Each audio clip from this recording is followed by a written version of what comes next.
In a city in Korea, apartment complexes become the most popular type of home and quickly multiply, transforming the area into a huge cement forest. One morning, a massive earthquake hits the city and all these buildings begin to crumble down. At his apartment, an injured Min-sung wakes up and goes to the balcony to discover his complex is the only one left standing in a sea of destruction. Then he goes downstairs to discover the residents discussing what to do and looking at the management guide, but it'll take a while to get the generator running. Min-sung returns to his apartment with some supplies and works with his wife Myung-hwa to ration their food. She thinks they should leave for her father's home, but Min-sung points out it's too dangerous out there. As hours pass, survivors from the destroyed buildings start coming to the only remaining complex looking for a place to stay. In the evening, a mother and her kid knock on Min-sung's apartment, desperate begging for help. She says Min-sung is the only one that opened the door and even offers to pay. Min-sung hesitates to let them in, but when Myung-hwa hears them, she immediately offers them a spot to sleep in. The next morning, Min-sung goes to the reception where people are selling some supplies. They don't take money though, they only accept lighters, gas, or water. Another man pays with some batteries, so Min-sung ends up paying with his watch. As he makes his way upstairs, he notices the corridors are getting crowded with outsiders and fights often ensue over supplies. When a peach can accidentally falls and rolls under a couch, Min-sung rushes to retrieve it, only to scare a bunch of roaches into coming out. In the apartment, Myung-hwa is teaching the kid how to use a walkie-talkie, and when Min-sung comes back, he goes straight to the bedroom. Myung-hwa joins him and discovers the peaches, but when she tries to share with the others, Min-sung stops her, saying they've earned the right of a treat for just them. The couple starts enjoying the peaches only to be interrupted by the mother who wants to ask a question. Now they have no choice but to share the peaches with them. As days pass, the weather gets colder and more outsiders keep coming. Min-sung is starting to get annoyed because he thinks these people are abusing the hospitality. Suddenly they hear people fighting and Myung-hwa goes to check on a wounded man because she's a nurse. At that moment smoke starts coming out from behind a door and the apartment explodes in flames, causing everyone to back away. However, Young Tak comes through with a fire extinguisher and tries to put off the flames. Unfortunately it isn't enough, so instead he rushes to release the emergency hose and gives it to Min-sung, who rushes to fight the flames. He's unable to control the hose though, so Young Tak comes through again and takes it inside to finally put an end to the fire. Afterward, the others thank Young Tak for his heroism, and they agree to a special meeting involving only the building residents. GMA tries to keep things organized, but soon an argument ensues over what to do with the outsiders. Myung-hwa says they should try to find a way to live all together, but many people disagree, and GMA points out how many of these people come from fancier buildings and used to look down on them for being middle class, not to mention supplies are running low. Since Min-sung is a public servant, he's asked for advice, and he points out they need to form some sort of organization to work together through the crisis, starting by getting a leader. GMA nominates Young Tak for his heroism, and everyone supports the decision. Next, the group decides to vote if they'll kick out the outsiders or not. They use a system with people going into a room one by one and putting a white or a black stone inside a boot so the votes can be anonymous. Once everyone has voted, they check the stones and confirm most residents want the outsiders gone, but they'll have to make a plan first. Later in the evening, Myung-hwa asks Min-sung what color he chose, but dodges the question. At that moment the kid asks her to help him get to the bathroom, so while Myung-hwa goes away, Min-sung looks at his injuries and has a flashback of what happened before the earthquake reached his home. He had been downtown in the area that got hit first, and he and other men were trying to push a truck to save a woman stuck inside. However, when the destruction began getting closer, everyone ran away, so Min-sung hid inside a car and watched the woman die. His car was pushed around a couple of times too, but thanks to the seatbelt he was able to survive. The next day, Young Tak asks Min-sung to lead the anti-crime task force because he went through military service some time ago. Afterward, Young Tak and GMA gather all the chosen task force leaders, who all have military training. A man says the leaders should be only owners and not renters, but GMA points out there's no bank or money here, they're all equal. They agree to meet at dawn with some weapons, just in case any outsider tries to resist, but they clarify they shouldn't kill anyone. Suddenly Do Kyun announces his health isn't good enough for this and quits, causing everyone to judge him. Afterward Min-sung gets a metal bar from his wardrobe to use as a weapon, which worries Myung-hwa. At dawn, Young Tak checks on his mother before joining the team. GMA makes a big announcement about possible empty spaces to make the outsiders leave the building, and Myung-hwa has to say goodbye to the mother and the kid. Once all the outsiders are out of the door, the task force comes out with fences and Young Tak tells the outsiders that they can't live there anymore. Soon everyone is complaining, especially because the temperature will freeze them to death and there are empty apartments in the building. It's then revealed that the district's congressman is in the crowd too and he tries to offer a speech, but Young Tak isn't afraid of his position and kicks him out too.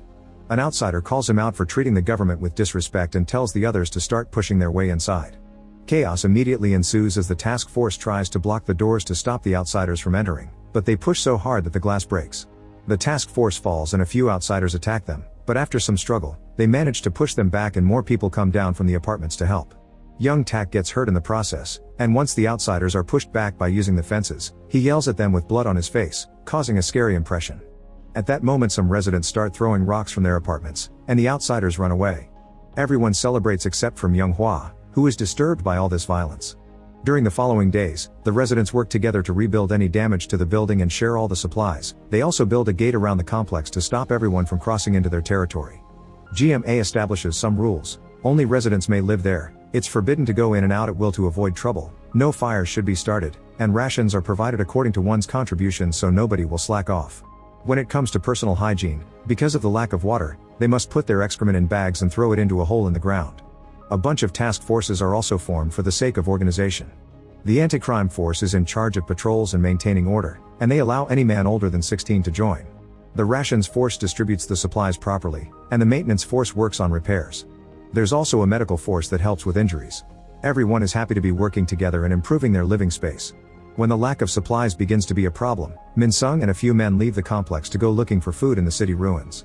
The further they go, the more bodies they find on the ground, including the congressman. Suddenly the residents see an explosion in the distance, but thankfully the group manages to come back safely. They've brought back some food, but most of it is moldy. From then on, Min Sung's group leaves every day to check every building on the map. The only time they find a complex standing, they only find bodies inside, and it's all the result of human violence. They do bring some food back sometimes, but it's not much and they're always short on supplies. One night while they're out there, Young Tak and Min Sung chat while watching another explosion in the distance, and Min Sung says he thinks they'll be rewarded for all the suffering they're going through. He also comments that Myung Hwa had a miscarriage last year, which explains her need to protect the kid. Meanwhile at the complex, Myung Hwa is shocked to see the kid on a neighboring balcony, and he still has the walkie-talkie. She rushes to her place to find her own walkie-talkie and talks to the child, learning that Do Kyun is hiding him and his mother in his apartment. Back to the salvaging team, they find a tunnel that lets them access a new area and find a grocery store. When they try to enter, the owner comes out and aims his weapon at them, telling them to leave. While Young Tak tries to communicate with him, Min Sung approaches the man from behind and hits him, causing him to fire his weapon and shoot one of the force members. The group immediately disarms him and a furious Young Tak beats him up. Afterward the group raids the store, taking the food but also the dogs. On their way out, Min Sung notices two children crying over their dad's body.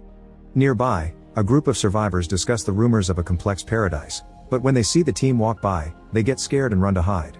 Sometime later, the residents throw a special party outside to celebrate the new year, although Myung Hwa doesn't think it's a good idea.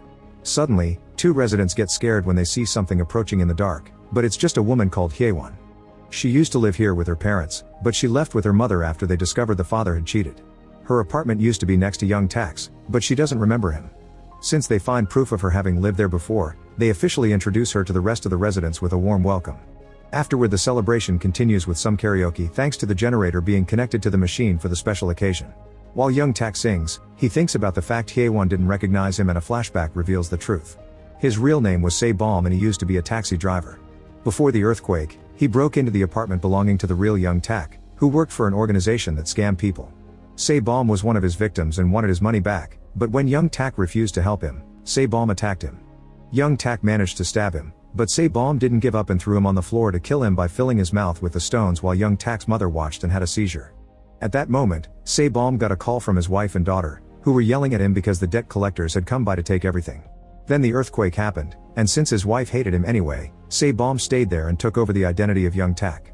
Sometime later when the residents go to pick up their weekly rations, an argument ensues because it's barely enough to live. The anti-crime force gets more food than the others and a man calls it unfair while showing the scar he acquired when he was working on repairs. He also accuses the anti-crime force of being murderers, which is overheard by Myung Hwa. GMA ends the argument by telling them that if they don't like it, they should leave. Later in private, Myung Hwa asks Min Sung if he killed anyone.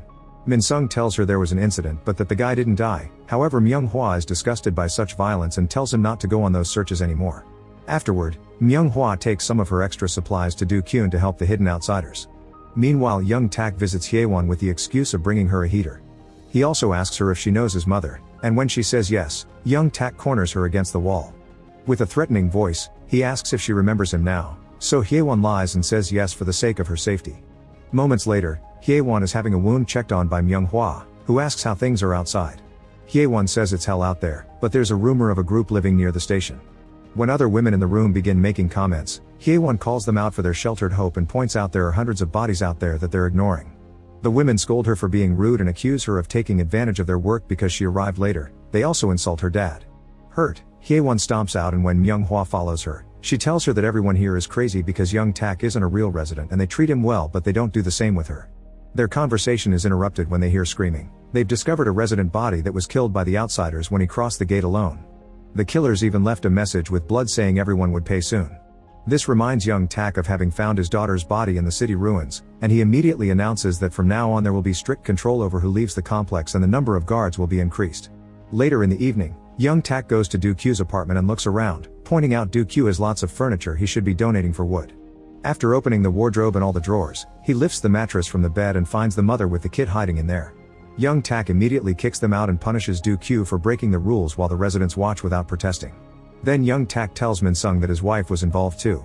Afterward in private, Min-sung scolds Myung-hwa for almost getting them in trouble. Myung-hwa is disgusted by this attitude and tells him that Young Tak isn't a resident, but since she doesn't have proof, Min-sung doesn't believe her. Then he goes after Young Tak and falls to his knees to apologize, so Young Tak tells him to work harder.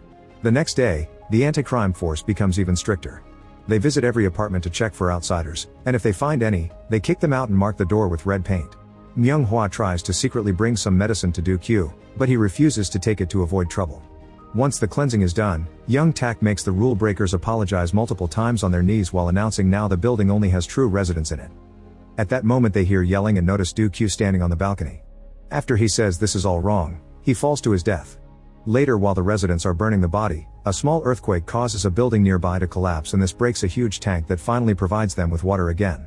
While everyone celebrates, Myung-hwa approaches Hye-won and asks her for more details about Young Tak. Before she moved away, Hye-won received a package by mistake and took it to her neighbor, who was the real Young Tak. Soon GMA approaches Young Tak to explain they have water now but they're almost out of food, so Young Tak announces a new group is going out to find food.